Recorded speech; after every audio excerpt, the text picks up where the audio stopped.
Seperti biasa, setiap hari Rabu kita akan merekap berita-berita politik seminggu ke belakang, termasuk Komeng yang bingung ditempatkan di Komisi Pertanian, pernyataan Pak Luhut Binsar Panjaitan terkait polemik eksplor pasir laut, puluhan nama yang dipanggil ke Kertanegara, dan termasuk berita tentang Pak Prabowo yang diindikasi sedang ngomongin Fufu Fafa. Selamat datang di Sila Rekap.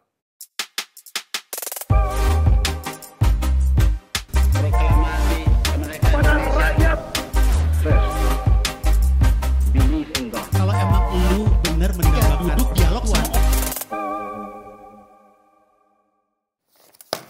Oke, sekali lagi, Sila Rekap ini kan adalah bagian dari promosi Mensrea. Mensrea adalah tour stand up comedy yang ngomongin politik. Akan jalan April sampai dengan Agustus 2025. Banyak orang bertanya-tanya, kenapa tiketnya habis cepat? Yang habis itu baru periode early bird kemarin, alias kami nyebutnya periode Wong Soyudan. Memang habis ludes. Tapi periode selanjutnya akan dibuka kembali. Untuk penjualan tiket Jakarta, Mensrea Jakarta di Indonesia Arena dibuka lagi tanggal 10 Januari, untuk 10 kota nasional dibuka 10 Februari. Informasi terkait kotanya apa aja, tanggal berapa, siapa openernya, berapa harga tiketnya, bisa dilihat di mensrea.id dan nanti penjualan tiketnya juga di mensrea.id. Baik, mari kita masuk ke berita pertama.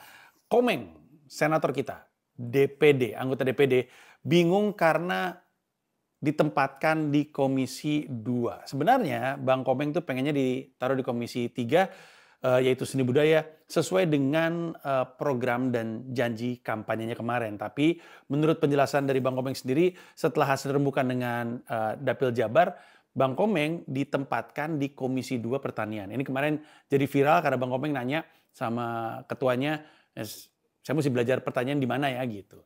Tapi klarifikasinya mengatakan bahwa sebenarnya Bang Komeng itu bisa 1 tahun di pertanian, kemudian tahun berikutnya di seni budaya, ya bisa geser terus. Cuman permasalahannya adalah ketika Bang Komeng pengen pindah ke seni budaya, teman-teman yang ada di Komisi 2 bilangnya, Bang Komeng jangan pergi, di sini aja gitu. Ya memang bisa diasumsikan adanya Bang Komeng di satu komisi pasti akan menarik perhatian media. Perhatian media akan membuat ya senator-senator di komisi tersebut jadi makin kelihatan. Entah kelihatan kerjanya atau kelihatan kayak lagi kerja.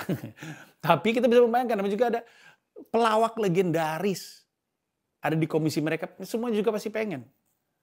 Komisi 2 pengennya Bang Komeng bersama mereka. Komisi 3 juga pengennya Bang Komeng bersama dengan mereka. Sebenarnya yang paling perlu ditanya itu rakyat. Rakyat sendiri pengennya Bang Komeng bersama siapa? Karena saya yakin, kalau rakyat ditanya, rakyat pasti pengennya Bang Komeng bersama Adul. Adul Bang. Kami rindu konten-konten lucu dari Bang Komeng dan Adul. Itu kalau menurut saya. Selanjutnya, Bapak Luhut Binsar Panjaitan ikut bersuara terkait polemik eksplor pasir laut yang juga sudah pernah kita bahas sama-sama di Sila Rekap episode sebelumnya. Ada pernyataan dari beliau yang mengatakan kalau mendapatkan keuntungan untuk negara, kenapa tidak? Beliau sudah membicarakan ekspor sedimentasi yang sebenarnya ada pasir lautnya. Katanya kalau untuk keuntungan negara, kenapa tidak? Nah ini agak pusing juga kenapa harus dijelaskan. Karena ketika jadi penyelenggara negara, yang dipikirin tuh tidak boleh hanya untung aja. Yang dipikirin tuh tidak boleh hanya duit saja. Kenapa? Karena ada banyak kepentingan rakyat yang tidak menghasilkan duit. Jualan pasir laut menghasilkan duit untuk negara, betul. Tapi ada banyak yang dibutuhkan oleh rakyat yang merupakan hak rakyat, tapi nggak dikerjain karena nggak menghasilkan duit. Transportasi umum. Transportasi umum tuh emang pemerintah tuh invest ke situ. Naruh duit di situ. Karena mobilitas rakyat adalah hak setiap individu. Itulah kenapa Abdur bikin konten transportasi, tapi dia bikin tour stand up comedy berjudul Kontras tentang transportasi. Karena penting. Taman, trotoar yang bagus. Ini ketika dikerjain, duit keluar nggak ada duit masuk. Tapi perlu adalah hak rakyat untuk punya kesehatan yang baik, hak rakyat untuk punya pendidikan yang baik, walaupun mungkin bakar uang. Makanya kalau mau jadi penyelenggara negara nggak bisa cuma mikirin keuntungan. Pak Luhut Binsar Panjaitan usul saya, kalau Bapak cuma mau bikinin untungnya aja, jangan jadi menteri Pak. Bapak bisnis kebab Turki, Baba Raffi aja. Nah tuh, mikirnya cuma untung doang tuh. Ya, franchise Pak. Nyari untung, franchise Baba Raffi. Dah, itu aja. Selanjutnya, pernyataan lain yang juga kontroversial dari Pak Luhut Binsar Panjaitan adalah bahwa katanya walaupun sedimentasi ini dikirim ke luar negeri, Singapura dalam hal ini, toh pasti diisi lagi nanti oleh alam. Sorry, what? Nggak sesederhana itu, Pak Luhut Binsar Panjaitan.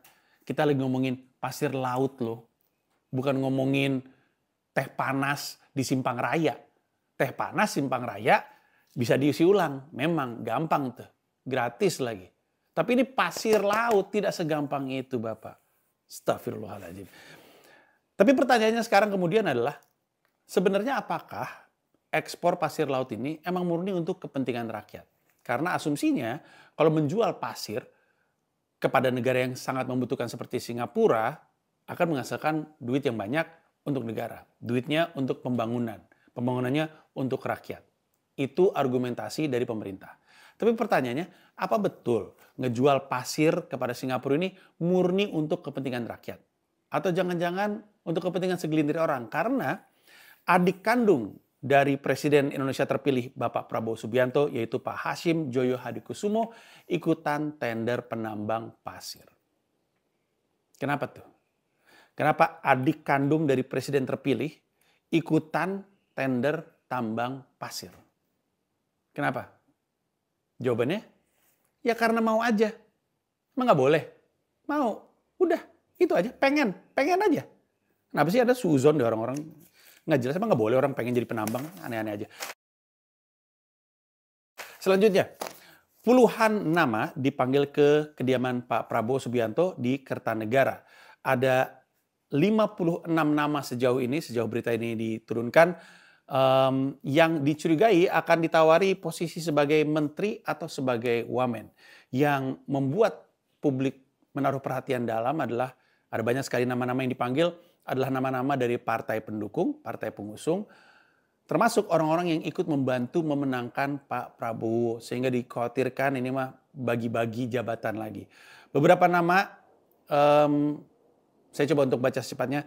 Pramono Anung, Seskap, Viva Yoga dari PAN, Anies Mata dari Gelora, terus Zulfikar Atawala, Ketua PP Pemuda Muhammadiyah, Isyana Bagus Oka dari PSI, Bima Arya dari PAN, Budiman Sujatmiko, Kristiana Aryani, ini baligonya di mana-mana waktu itu, Aminuddin Ma'ruf, ex-stafsus Jokowi, ada juga Immanuel Ebenezer dari Gerindra, mohon maaf, ada Anggaraka, Wamenkominfo 2024, ada Fahri Hamzah dari Partai Gelora, ada juga Todo Tua Pasaribu, CEO Bomba Group, ada juga Osi Darmawan dari Demokrat, ada Nezar Patria, Wamenkominfo, ada Giring dari PSI, kemudian ada juga Oto Hasibuan, pengacara, ada Dias Hendro Priyono, stafsus Jokowi PKPI, ada sejumlah nama dari Gerindra,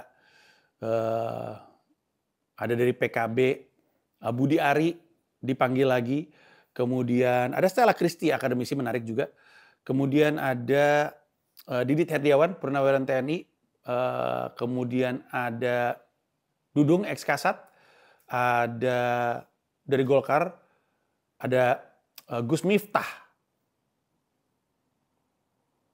pemimpin pesantren Oraji, ada dari P3 Mardiono, ada dari Partai Garuda Ahmad Rida Sabana, kemudian ada Haikal Hasan Baras dari Relawan, ada Thomas Jiwandono, beliau adalah Wamenkeu, kita pernah bahas juga, masih dari keluarganya Pak Prabowo, ada Yofi Widianto, dan ada sejumlah nama-nama lain, termasuk di dalamnya adalah nama Raffi Ahmad.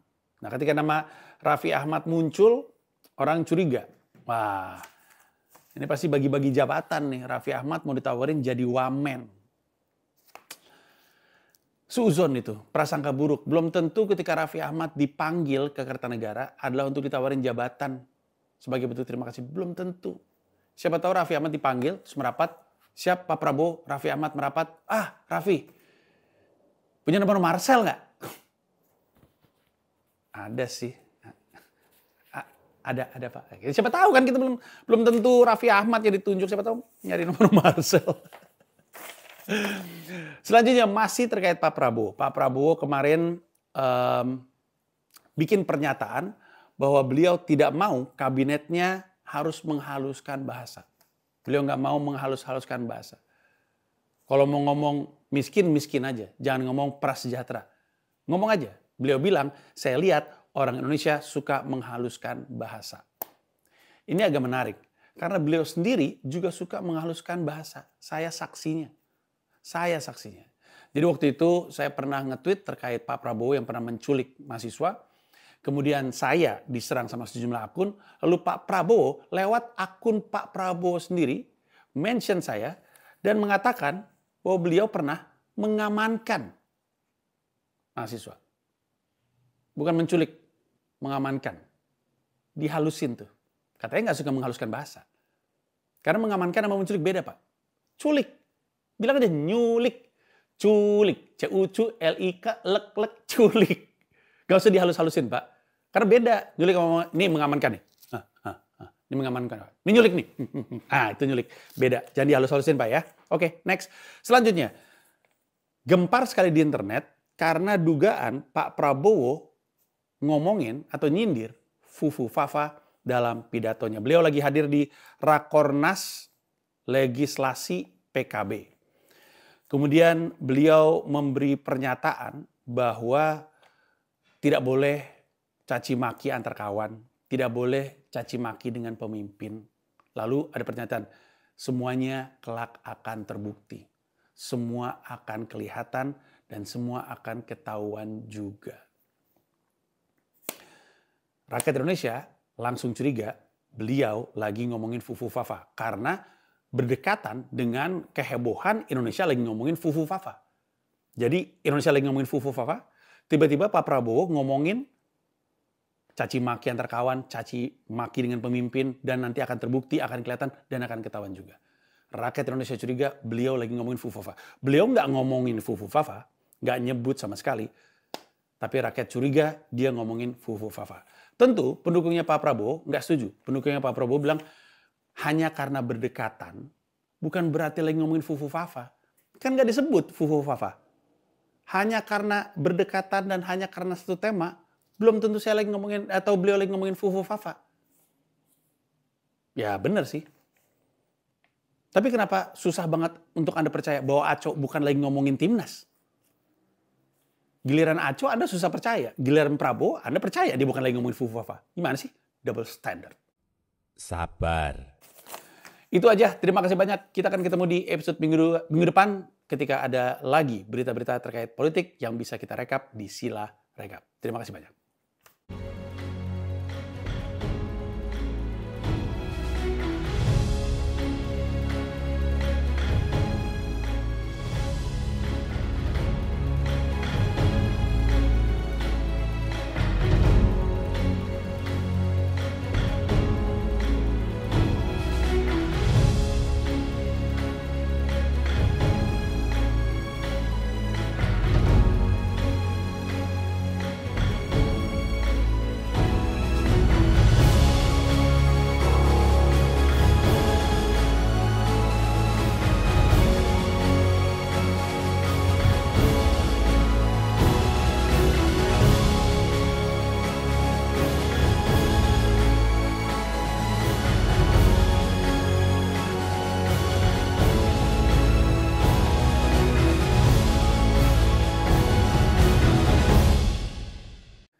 Sedikit tambahan and credit untuk Anda. Ada waktu itu yang bertanya, Bang Panji bawa kertas banyak banget kalau lagi bikin Sila Rekap, itu belakangnya kosong kan.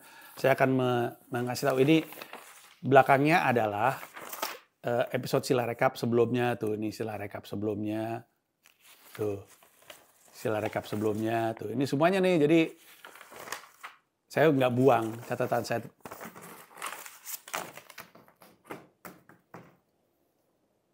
Bocah kampung tuh kayak nulis-nulis tuh.